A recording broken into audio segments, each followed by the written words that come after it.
자, 조금 전에 우리는 자바로 콘솔로 출력하는 방법을 배웠습니다. 그러면 이번에는 자바를 이용해서 키보드로부터 데이터를 입력받는 방법에 대해서 살펴보겠습니다.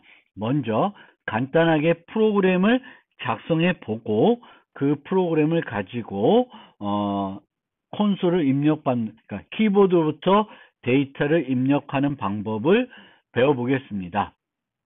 자, 새로운 프로젝트를 만들어 보겠습니다.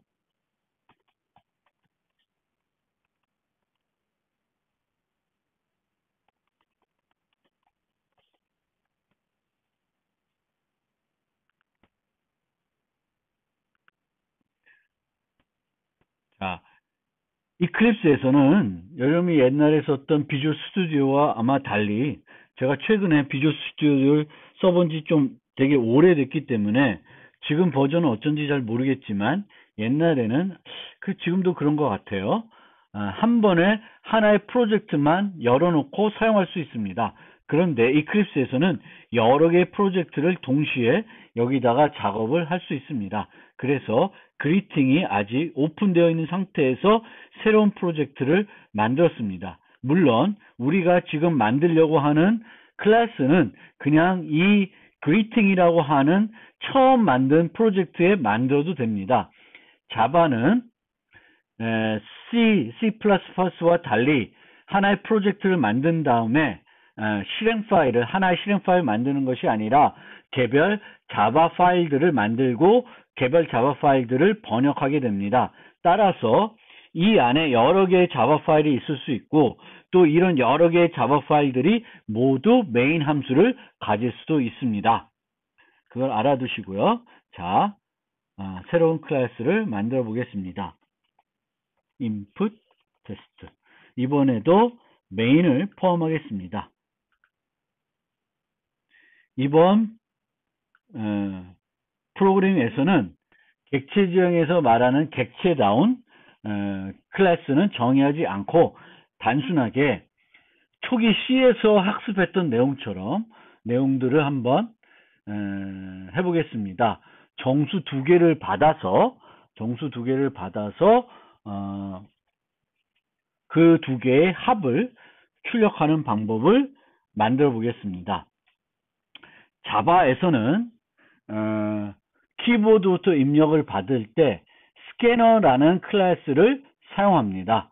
그래서 스캐너라는 클래스의 객체를 먼저 만들어 보겠습니다.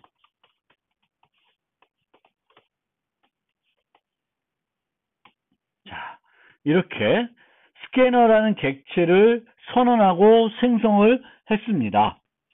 그런데 여기에 보면 에러가 나고 있습니다. 저장을 해도 여전히 에러가 없어지지 않습니다.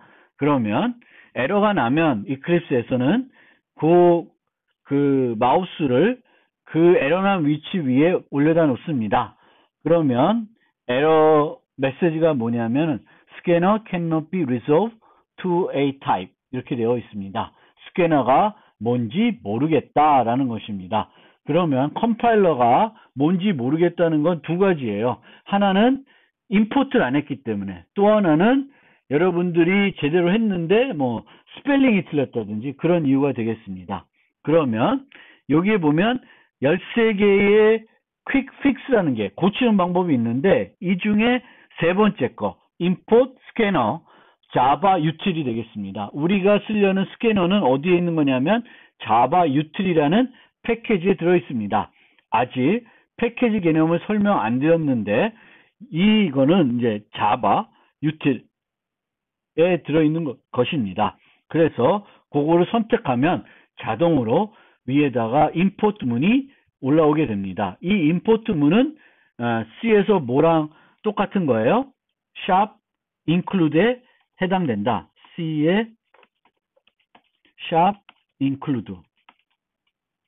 include에 해당되는 것입니다. 그런데 그때도 이 문장도 두드러지게 차이나는 부분은 C나 C++에서 이 샵으로 되어 있는 것은 프리프로세싱 전처리기에서 담당하는 요소입니다. 그런데 이 임포트문 끝에는 뭐가 붙었어요? 세미콜론이 붙어 있습니다. 그래서 이 문은, 임포트 문은 다른 문들과 마찬가지로 하나의 자바 프로그래밍 문장이 되겠습니다. 자, 다시 한번 에러가 났다, 갖다 대고요. 그 다음에 임포트 해야 되는 거 자바 유틸 요거를 선택하면 위에 이렇게 포함해 주게 되겠습니다. 그래서 앞으로 여러분들이 프로그램 하실 때 임포트 문을 직접 치지 마시고 내가 필요한 거를 타이핑한 다음에 에러가 나면 그 에러를 고치는 자동 고침을 이용해서 고쳐서 임포트 해 주시기 바라고, 우리가 익혀야 되는 것은 내가 주로 쓰는 클래스들, 시스템 라이브의 클래스들이 어느 패키지에 수속되어 있는지를 알아야 됩니다. 패키지는 보통 계층 구조로 되어 있습니다. java.util, java.lang 뭐 이렇게 되어 있으니까 어디에 소속되어 있는 건지를 잘 알아야 되겠습니다. 시스템은 java.lang에 소속되어 있는 것이고요. 우리가 출력할 때는 시스템 아웃이라는 객체를 이용했지만 입력받을 때는 시스템 인을 바로 사용하지 않고 스캐너라는 것을 추가적으로 사용합니다. 이것은 버퍼 입력을 처리하기 위한 것입니다. 버퍼 입력이 뭔지는 좀 이따 설명을 드리겠습니다.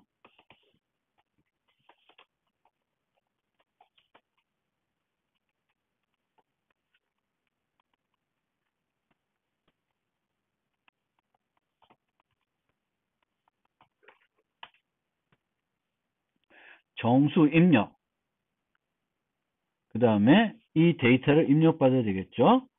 그러면 선언과 동시에 nextInt를 이용해서 입력을 받겠습니다. 이내 nextInt라는 메소드를 가지고 정수를 키보드로 받아오면 됩니다.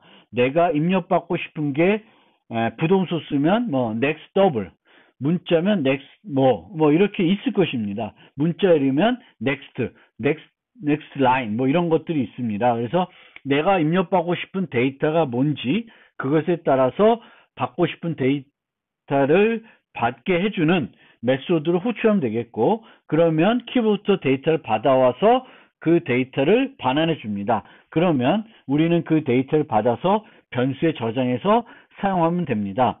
여기서처럼 이제 자바나 C++에서는 변수를 선언하는 위치에 제한이 없습니다. 따라서 C와 달리 C에서는 함수가 시작되면 거기에다 필요한 변수들을 다 선언해야 됐었는데, 이제는 그렇게 하지 않고 변수가 필요라는 위치에서 가독성이 좋은 그런 위치에다가 변수들을 선언하게 됩니다.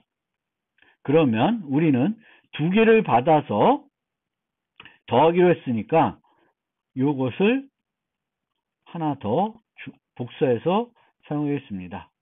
그러면 n1, n2 두 개의 정수를 받게 되는 것이고요. 우리가 하고 싶은 거는 이 두 개의 값을 출력하는 것입니다. 그래서 간단하게는 이렇게 출력을 하는 것으로 프로그램을 짜보겠습니다.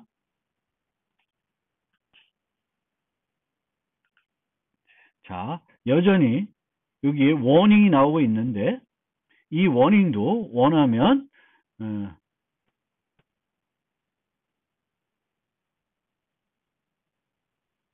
여기에는 고치는 워닝이 없네요. 요거는 이렇게 인점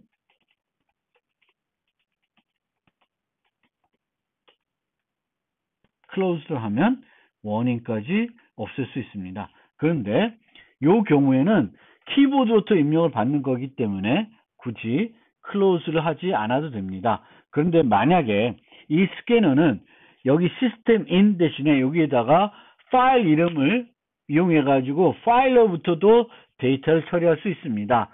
파일로부터 데이터를 처리를 할 때에는 항상 사용하고 나서는 데이터를 닫아 주어야 합니다. 그러면 실행을 해 보겠습니다. 그럼 정수 입력을 하라고 그래요. 그럼 10,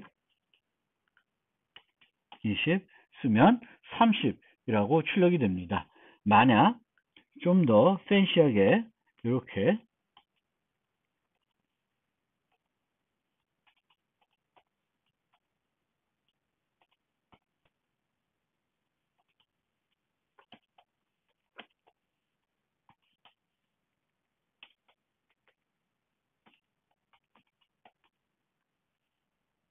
이렇게 만들 수 있을 것이고요. 다시 해보면 5, 7 하면 12가 출력되고 있습니다. 네. 다시요. 3, 2, 그러면 3 더하기 2는 5. 이게 출력이 됩니다. 여기서 버퍼 입력이라는 것이 뭔지 한번 예제로 설명을 드려보겠습니다. 다시 시행해 보겠습니다. 정수 입력. 그러면 하나의 정수를 입력하라는 것을 요구하는 것인데 저는 귀찮아서 막 5개를 입력했습니다. 그런데 이 프로그램은 아직 진행이 안 돼요. 언제 진행이 되냐면 엔터를 치는 순간 진행이 됩니다. 그런데 이렇게 입력한 5개의 정수 값은 사라지는 것이 아니라 모두 버퍼로 옮겨집니다.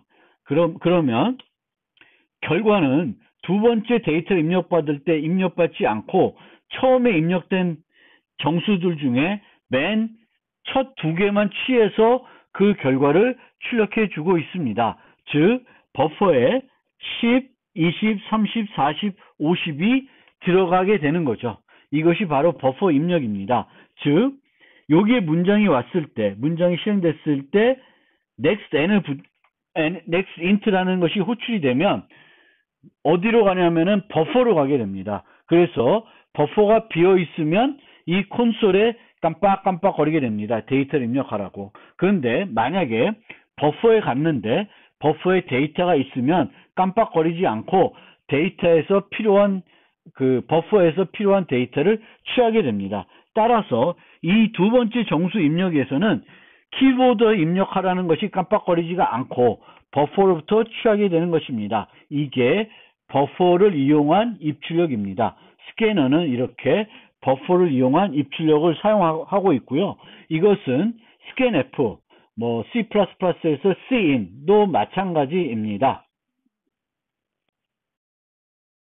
자바에서 키보드를 입력받는 방법에 대해서 이클립스를 이용한 실습을 통해 설명을 드렸습니다. 여기에 요 슬라이드와 요 다음 슬라이드 내용들은 한번 읽어보시고 제가 조금 전에 이클립스를 통해서 대부분 설명드린 내용입니다. 그러면 패키지에 대해서 좀 더 자세히 설명드리겠습니다. 자바 프로그램은 여러 개의 클래스로 구성되고요. 클래스가 커질수록 클래스 수가 많아지므로 단순히 여러 개의 파일로 관리하는 것이 힘듭니다. 자바는 이를 위해 패키지라는 기능을 제공하고 있습니다. 패키지는 일련의 클래스들을 계층구조로 묶어 관리할 수 있도록 해줍니다. 그리고 자바는 이런 라이브러리를 패키지 형태로 제공합니다. 지금은 이 패키지를 모아서 모듈이라는 개념으로 또 패키지 위에 모듈이라는 개념을 추가하고 있습니다. 모듈에 대한 설명은 좀 후에 하고 지금 여기서는 패키지라는 개념부터 설명드리겠습니다. 어쨌든 클래스들을 묶어서 패키지를 만들고 패키지를 모아서 모듈이라는 것을 만들 수 있게 되어 있습니다. 클래스를 어떤 패키지에 포함하고 싶으면 소스 파일 첫 문장에 다음과 같은 패키지 문을 사용하게 됩니다. 그리고 만약 지금까지 우리가 만들었던 2개의 프로젝트의 경우에는 패키지를 사용하지 않았습니다. 그래서 같은 디렉토리에 포함된 클래스는 패키지 문이 없어도 자동으로 하나의 패키지에 포함이 되고 이 패키지를 기본 패키지라고 합니다. 그래서 우리가 이클립스에 보면 소스 밑에 디폴트 패키지라고 하고 소스 파일들이 들어있는 것을 보셨을 것입니다. 이것이 기본 패키지입니다. 패키지를 사용하는 이유는 여러 클래스를 관리하는 것이 편리하고 이름 충돌을 피할 수 있습니다. 즉 한 패키지 내에는 동일한 이름의 클래스를 정의할 수 없지만 다른 패키지라면 각 패키지에는 똑같은 이름의 클래스를 정의할 수 있습니다. 다른 패키지에 있는 클래스를 사용하고자 하면 해당 클래스를 임포트해야 되겠고, 임포트를 하더라도 그 클래스에서 그 패키지에 있는 클래스를 사용하려면 퍼블릭 클래스이어야 합니다. 즉 다른 패키지가 있고 이 패키지에는 퍼블릭 클래스가 있으면 이 패키지에서 이걸 쓰고 싶으면 임포트 문을 써야 됩니다. 임포트 문을. 그런데 자, 요걸 가지고 설명드리겠습니다. 다시 우리가 만들었던 프로젝트를 가지고 패키지를 좀 계속 설명해 드려 보겠습니다. 자, 여기에 보시면 첫 번째 만들었던 프로젝트, 그리팅이라는 프로젝트를 보면 소스 밑에 디폴트 패키지하고 그리팅 자바, 그리팅 테스트 자바라는 두 개의 파일이 있습니다. 지금 이 그리팅 테스트에서 그리팅이라는 클래스를 쓰고 있는데 같은 파일에 있는 클래스가 아닙니다. C에서는 다른 파일에 있는 어떤 클래스를 사용하고자 하면은 include 문을 사용해야 됩니다. 하지만 자바에서는 같은 패키지에 있으면 import 문 없이 사용할 수 있습니다. 따라서 여기서는 greeting을 쓰기 위해 import 하지 않아도 됩니다. 그리고 여기서 시스템하고 또 greeting에 있는 string은 다른 패키지에 있는 거지만 자바랭에 있는 네바랭 패키지에 있는 클래스들은 import 문 없이 사용할 수 있습니다. 우리 input 테스트에서는 이 스캐너라는 걸 쓰고 있는데 이 스캐너는 내가 이 프로젝트의 패키지하고는 다른 곳에 있는 클래스죠. 스캐너는. 따라서 임포트를 해야지만 사용할 수 있습니다. 스캐너는 자바랭에 포함되어 있는 클래스는 아닙니다. 자, 실제 그렇게 우리가 프로젝트를 만들게 되면 그 프로젝트가 만들어진 디렉토리에 가보면 여기에 가보면 빈 디렉토리와 소스 디렉토리가 만들어지고 있고요. 소스 디렉토리에는 자바 파일들, 빈 디렉토리에는 그것이 번역된 클래스 파일들이 존재하게 되어 있습니다. 여기에는 디폴트 패키지라는 디렉토리는 안 만들어집니다. 같은 소스, 같은 디렉토리에 있는 파일들은 패키지 문을 사용하지 않을 경우에는 동일한 패키지에 있는 걸로 되고 동일한 패키지에 있는 걸로 되고 이 패키지를 우리가 디폴트 패키지라고 합니다. 디폴트 패키지에 있는 다른 클래스는 임포트 문 없이 사용을 할 수 있습니다. 그러면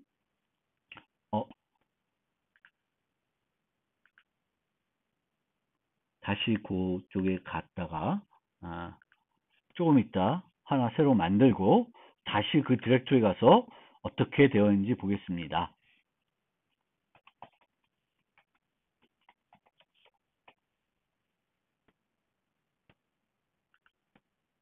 모듈은 계속 만들지 않고요. 프로젝트를 이제 만들었습니다. 아직 클래스는 하나도 만들지 않았는데 이번에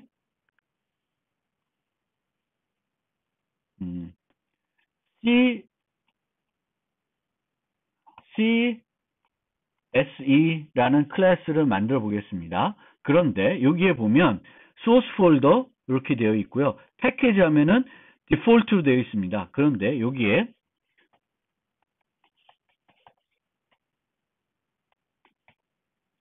koreatech.cse라는 패키지를 만들고 클래스 이름은 CSE가 아니라 그냥 A라고 하겠습니다. 그래서 만들면 여기에 보면 소스가 있고 이제는 디폴트 패키지 아니라 koreatech.cse라는 패키지라는 표시가 나와 있고 그 밑에 a.java라는 클래스가 나와 있습니다. 그러면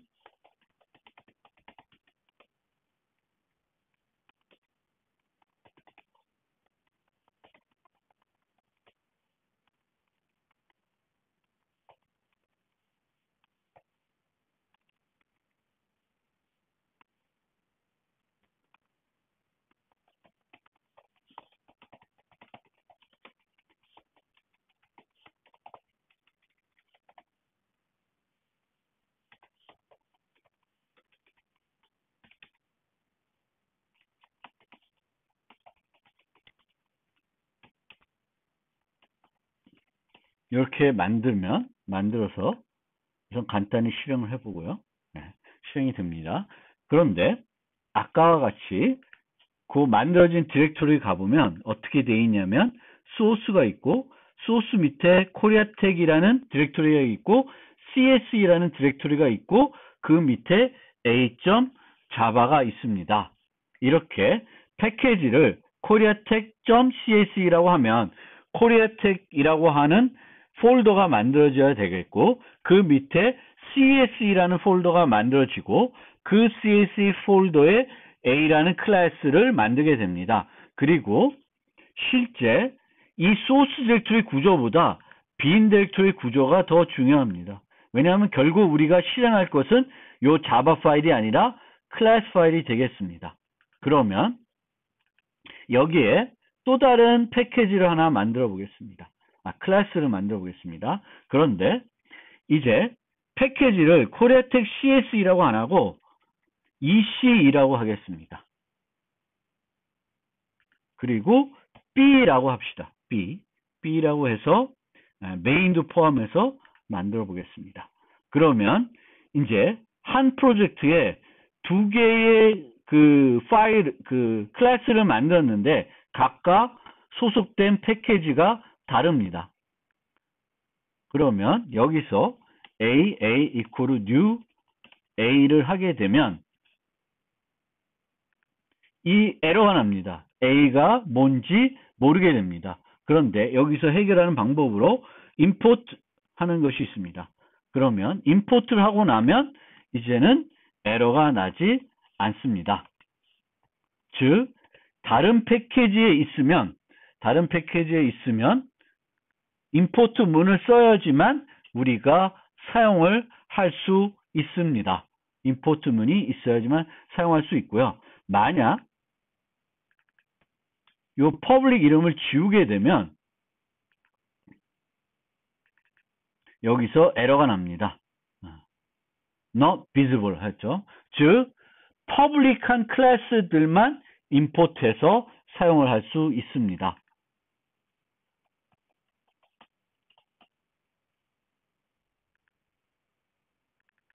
그래서 우리가 다른 패키지에 있는 클래스를 쓰기 위해서는 임포트를 해야 된다라는 거고 이 패키지라는 것은 계층 구조로 파일들을 관리할 수 있게 해준다 라는 것입니다. 임포트 문에 대해서 좀 더 설명을 드리겠습니다.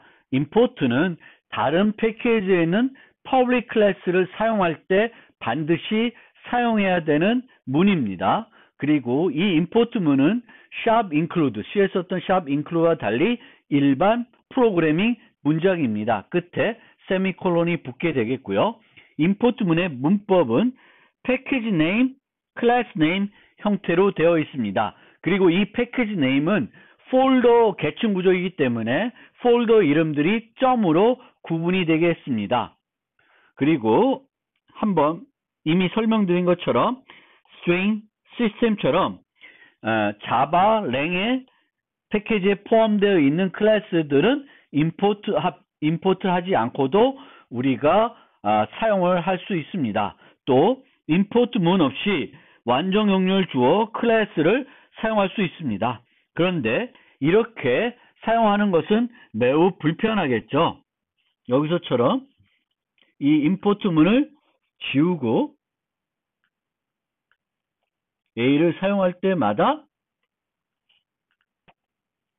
이렇게 붙여서 쓸 수가 있는데 이렇게 코딩하는 경우는 거의 없습니다. 단 두 개의 패키지를 우리가 사용해야 되는데 그 두 개의 패키지에 같은 이름의 클래스가 있고 그 클래스를 내가 써야 된다 그러면은 이렇게 풀 이름을 쓸 수밖에는 없을 때도 존재합니다. 하지만 매우 예외적인 경우라고 할 수 있습니다.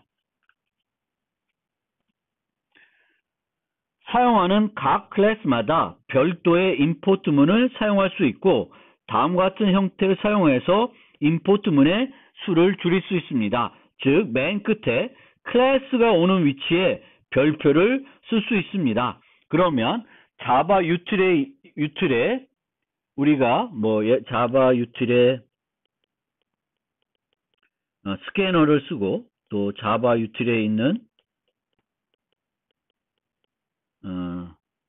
뭐 있죠? 스캐너 말고 갑자기 생각이 안 나네요. 뭐 스트링 토크나이저 뭐 이런 뭐 클래스가 있다. 그러면 임포트 이렇게 두 개를 각각 해야 되는데 이게 귀찮으면 그냥 자바 유틸 하고 별표 할 수가 있습니다. 그런데 여러분들은 이렇게 별표를 쓰지 말고 이 과목에서는 이렇게 각각을 다 임포트하기를 임포트 하는 방법을 쓰기 바라고요. 이 임포트 하는 방법에 있어서는 제가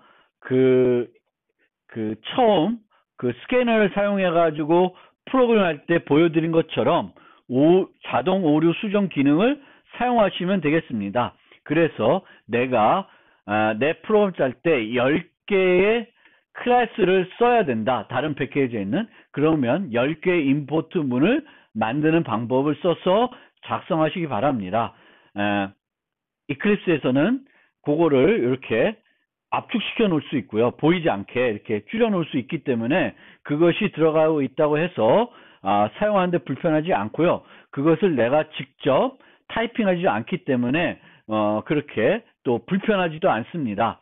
그리고 여러분들은 자바를 이제 처음 학습하는 과정에 있기 때문에 각 내가 사용하는 클래스가 어느 패키지에 있는지 익숙해질 필요가 있습니다. 그래서 가급적 이 별표를 사용하지 않고 프로그램 하시기 바라고요. 그리고 어떤 자바 프로그램에 이렇게 두 개의 임포트 문을 별표를 써서 사용했는데 만약에 두 패키지에 똑같은 이름의 클래스가 들어있다. 그러면 그 클래스를 사용할 수가 없습니다. 프로그램 내에 사용하기가 매우 어려워질 수 있습니다. 즉 여기에도 A라는 게 있고 여기도 A라는 게 있을 때 내가 A라고 쓰면 이 A가 여기에 있는 A인지 여기에 있는 A인지 알 수 없다는 거죠. 이럴 경우에는 풀 이름을 써서 접근하는 방법밖에는 별로 없습니다. 이렇게.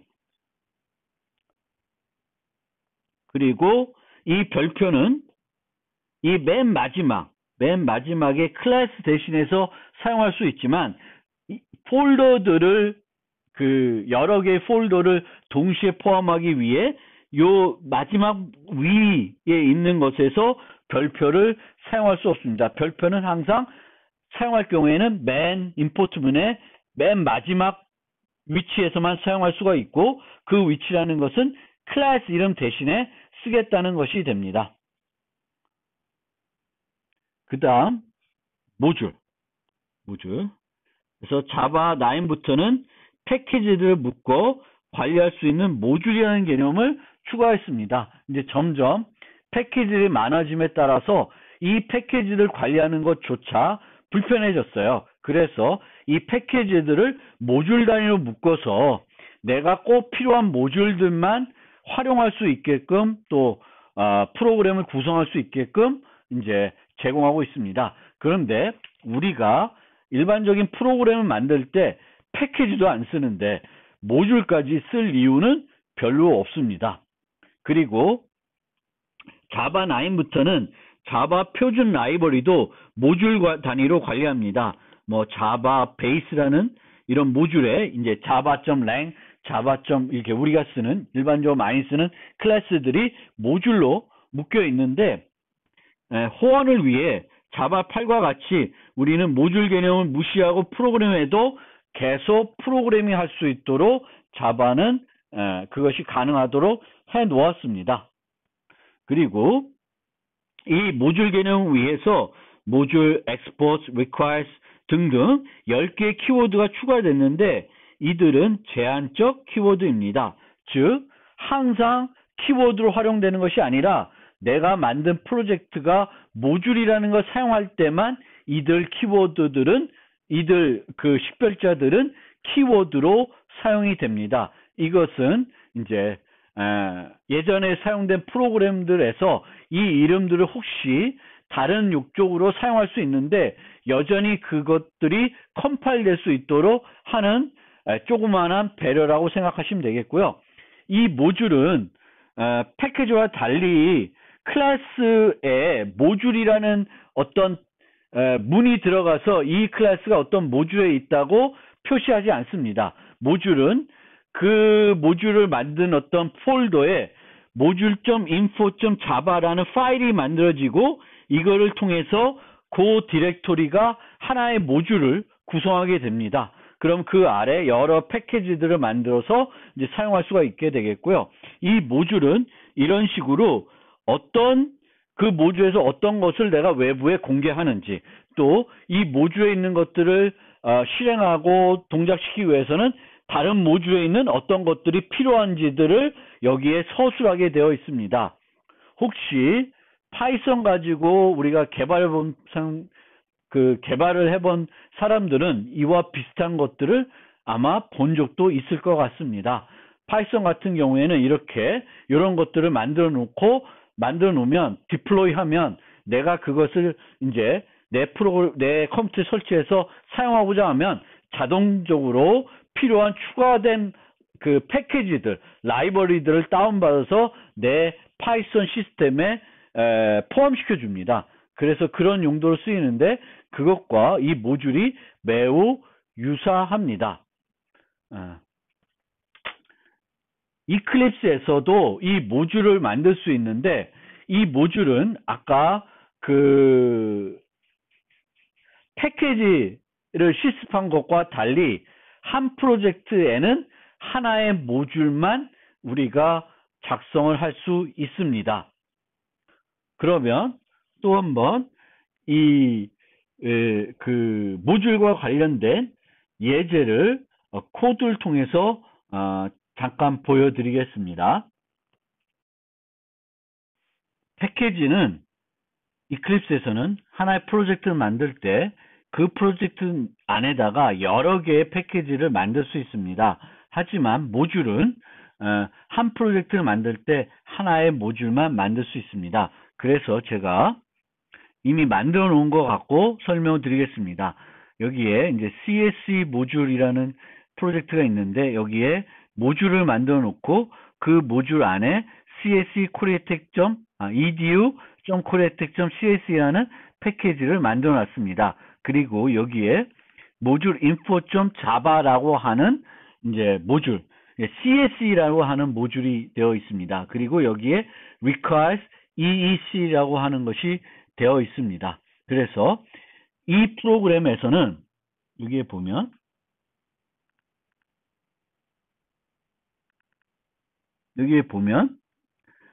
컴퓨터 소프트웨어라는 클래스가 있는데 여기에서는 electrical이라고 하는 클래스가 필요한데 이 클래스는 다른 패키지에 있을 뿐만 아니라 그 모듈이 다릅니다. 다른 모듈에 있습니다. 그래서 그 모듈을 사용할 수 있도록 해야 돼요. 그럼 어떻게 하냐면 여기에 build pass라는 그 프로젝트에서 보면 build pass라는 것이 있는데 여기에 configure build pass라는 걸 하면 여기에 보면 프로젝트에 보면 모듈 패스에서 챕터 01 EC 모듈이라는 걸 되어 있습니다. 요거를 한번 지우고 다시 해보겠습니다. add 하면 자 다른 프로젝트에 있는 모듈을 내가 이 프로젝트에 쓰겠다는 거예요. 그래서 EC 모듈을 여기를 클릭해서 OK 누르면 여기에 이제 들어오게 됩니다. 그러면 나는 이 EC 모듈에 있는 클래스를 이제 그 CSE 모듈에서 사용을 할 수 있게 됩니다. 그리고 이 EC 모듈에서 가면은 여기에 가면 모듈이 있는데 여기에 export edu koreatec.eec 이렇게 이 모듈에서는 edu.koreatec.eec라는 패키지들을 외부에 사용할 수 있도록 공개를 해 놓은 거예요. 공개를 해 놓고 있기 때문에 이제 여기에 정의되어 있는 electrical java 이 electrical 클래스를 여기서 사용할 수 있게 되는 것입니다. 뭐 자세한 거는 요 정도만 알아두시고요. 어쨌든 이제 자바 9부터는 이 패키지 위에 올라가는 더 패키지를 모아서 관리를 해주는 모듈이라는 개념이 하나 더 들어와 있다. 이렇게 알아두시면 되겠고, 우리는 이 수업에서는 어떤 프로그램을 만드는지 간에 패키지도 사용하지 않고 만들 예정입니다. 하지만 패키지를 그렇다고 몰라서는 안 되고, 우리는 항상 다른 패키지에 있는, 즉 다른 라이브러리, 그 자바 시스템 라이브러리에 있는 클래스들을 늘 사용을 해야 되기 때문에 이제 패키지 개념 자체는 여러분들이 잘 이해하고 있어야 되겠고, 다른 패키지에 있는 클래스를 사용할 때 우리가 꼭 사용해야 되는 임포트문을 잘 쓸 줄 아셔야 되겠습니다. 이제 첫 번째 노트를 마무리할 시점이 왔습니다. 이제 이 첫 번째 노트에서 객체 지향과 관련해서 처음에 아주 기초적인 개념들을 한번 설명드렸고, 코드를 통해서 데이터 중심과 함수 중심의 차이점을 설명드렸습니다. 이번 강아지 예제를 통해서 객체 지향 코드에 나타나는 두 번째 특징을 좀 설명드리고자 합니다. 이 예제는 이제 그 EL에 이제 그 이클립스 프로젝트들을 다 올려놓을 거지만, 여기서는 그 실습 형태로 하지 않고 그 파워포인트만 이용해서 간단히 개념적으로 설명을 드려보겠습니다. 이제 우리가 강아지라는 것을 간단히 객체 지향으로 모델링 해보고자 합니다.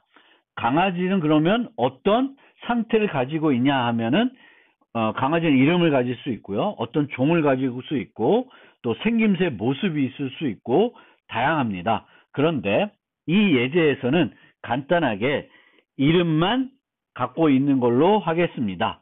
그리고 강아지의 행위는 어떻게 모델링하면 짖기, 먹기, 싸기 등 다양한 행위들을 할 수 있는데, 이 예제에서는 짖기만 모델링 할 것이고요. 이 짖는 것도 그냥 콘솔에다가 문자열을 출력함으로써 그 짖기를 표현하겠습니다. 따라서 그것을 간단하게 자바로 코딩을 하면, dog이라는 클래스는 이름을 가지고 있고요. 멤버 변수로 이름을 가지고 있고, 그 이름을 설정할 수 있고, bark라는 메소드를 통해서 화면에다가 이름 땡땡 멍멍이라는 것을 출력할 수 있도록 해놓고 있습니다. 그래서 이렇게 메인에서 강아지 하나 만들고 이름을 미미로 세팅해주면 d.bark 하게 되면은 미미 멍멍 하고 화면에 출력이 될 것입니다.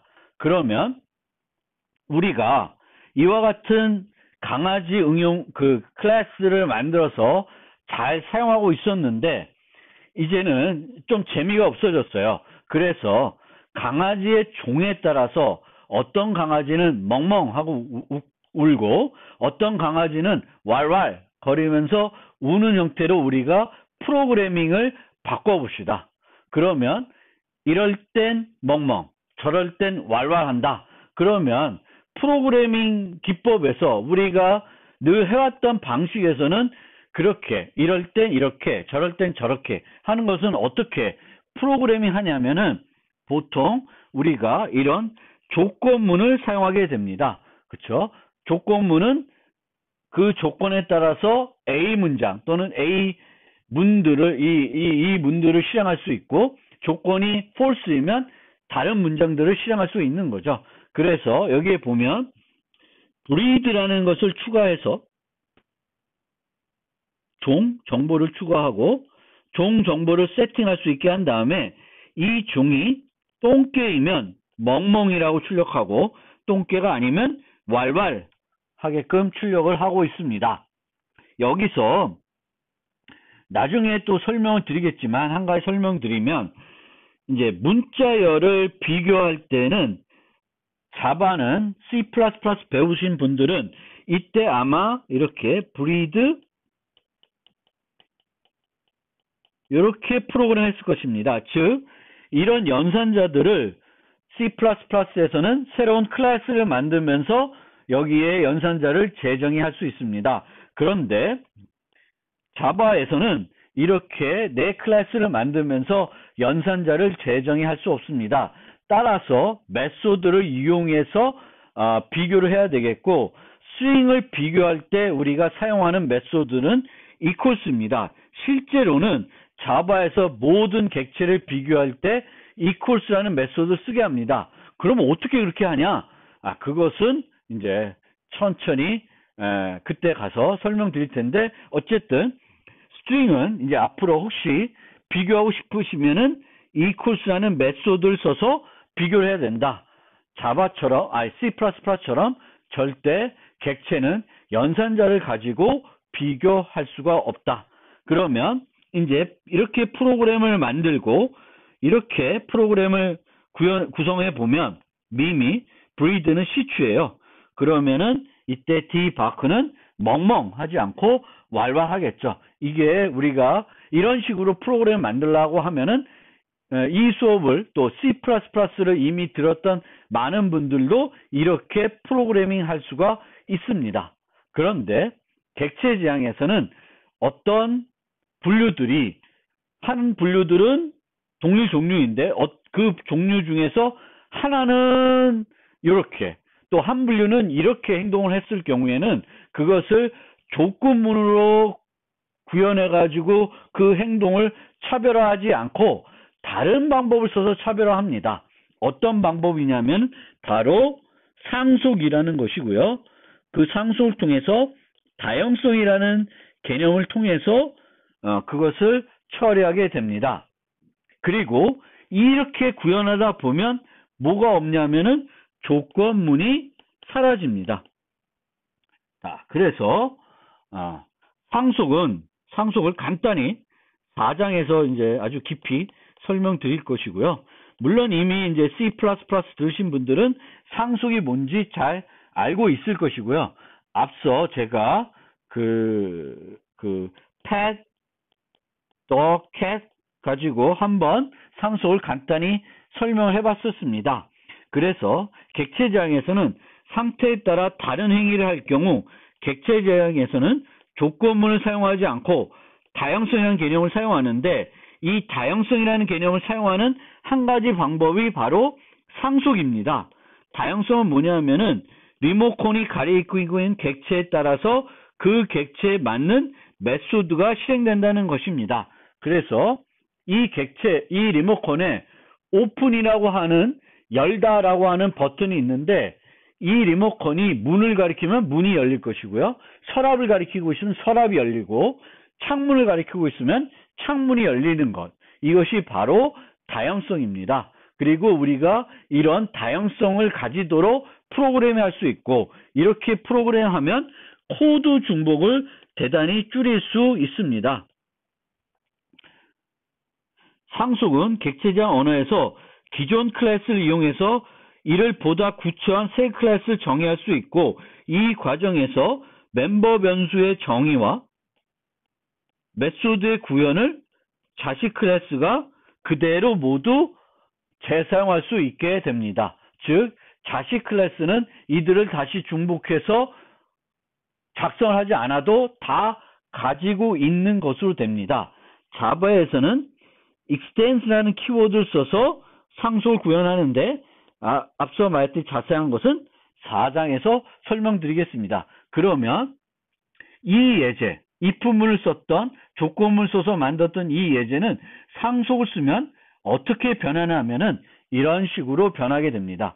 즉 강아지에는 bark라는 메소드가 있는데, 여기서는 모든 애들이 이제 공통적으로 이름 땡땡 뭐 하는 것을 우리가 목표로 했기 때문에 그 이름을 출력하는 부분은 모든 애들이 중복해서 정의하지 않아도 되게끔 dog이라는 클래스에 만들어 놨습니다. 그리고 그 밑에 오는 수많은 종류의 이제 강아지들은 각 강아지에 맞는 울음소리를 구현할 수 있습니다. 그래서 시추는 여기에 bark라는 메소드를 재정의하게 됩니다. overriding이라 그래요. 부모에 있는 메소드를 덮어 씌운다라는 것이 되겠고요. 오버라이딩을 해서 만드는데 여기에 보시면 슈퍼.바크라는 게 있고 그 다음에 문장이 있습니다. 이 문장을 보면 왈왈거리고 있습니다. 여기서 이 바크라는 것은 얘를 덮어 쓰는 것이기 때문에 덮어 쓰지만 이 부분은 여기에 공통적으로 만든 부분은 얘도 계속 활용하고 싶습니다. 그런데 만약에 여기에 슈퍼를 쓰지 않고 그냥 바크를 쓰면 요거는 뭐가 돼요? 잭이 호출이 되죠. 근데 우리가 원하는 건 잭이 호출이 아니라 같은 이름의 부모 메소드 호출하는 거예요. 그럴 때 사용하는 것이 이 슈퍼 키워드입니다. 그래서 슈퍼 키워드는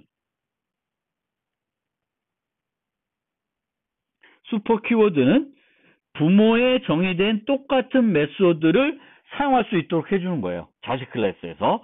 그래서 이렇게 쓰게 되겠고, 이렇게 하더라도 나중에 말씀드리겠지만 슈퍼점 해가지고 부모보다 더 위에 있는 조상들의 클래스를 접근할 수는 없습니다. 슈퍼를 이용해서 접근할 수 있는 건 오직 부모밖에 없습니다. 그래서 이렇게 구현하게 되면 여기에 보면 set mimi 이름만 하고 d.back 하면 강아지 리모컨을 쓰고 있는데 이 강아지 리모컨이 시추를 가리키고 있으면 왈왈, 이 강아지 리모컨이 똥개를 가리키고 있으면 뭐 멍멍, 뭐 시추를 가리키고 있으면은 뭐 또 다른 소리, 무프, 뭐 이런 식으로 뭐 이상한 소리를 낼 수 있게 됩니다. 그리고 이 과정을 보면 전혀 조건문이 없습니다. 그 객체를 어떻게 생성을 하고 내가 사용한 리모컨이 어떤 객체를 가리키고 있는지에 따라서 올바르게 동작을 하게 됩니다. 그것이 다양성이라는 개념이고 또 그 다양성을 만드는 방법 중에 하나가 상속입니다. 그래서 객체지향은 이렇게 객체지향으로 프로그램을 잘 설계해서 만들다 보면 예전의 구조 프로그램과 비교해서 조건문이 많이 사라집니다. 그리고 이제 이 첫 장이 끝났으니까 숙제가 하나 있는데 EL에 올라간 C로 된 소스 코드를 여러분들이 지금까지 배운 자바 언어를 가지고 한번 구현해 보세요. 물론 여러분들이 배운 자바 지식이 대단히 짧지만 여러분들은 충분히 C, C++를 배우신 사람들이기 때문에 자바를 인터넷이나 뭐 또 책을 보면서 필요한 부분을 찾아서 충분히 C 소스 코드를 자바 소스 코드로 바꿀 수가 있고, 이때 뭐 객체로 모델할 필요는 없어요. 있는 그대로 그렇게 직관적으로 바꾸시면 돼요. 함수가 있으면 똑같은 그 기능을 하는 함수를 자바로 만들면 됩니다. 그런데 메인 함수가 있고 이 메인 함수에서 어떤 함수를 부르려면 그 함수도 스태틱 함수여야 됩니다.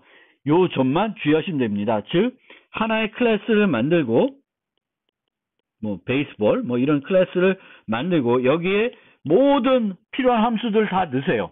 메인 포함해서.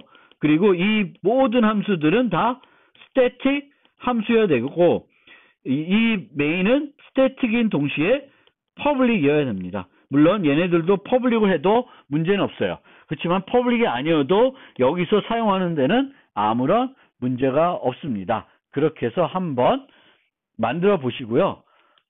그걸 만들어 보면서 자바와 또 C와 C++와 한번 비교도 해보시기 바랍니다. 그리고 이 뒤에 보면 브록들이 있는데 어떤 노트에는 브록이 있고 어떤 노트에는 브록이 없을 수 있습니다.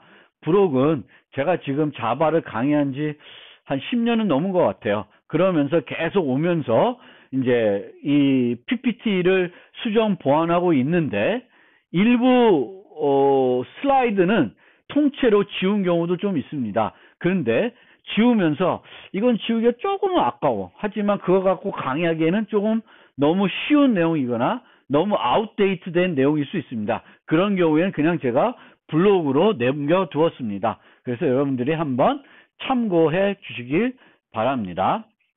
그래서 블로그에 있는 내용은 저는 강의는 안 할 겁니다. 물론 거기에 있는 내용 중 일부는 앞서 설명했을 수도 있습니다.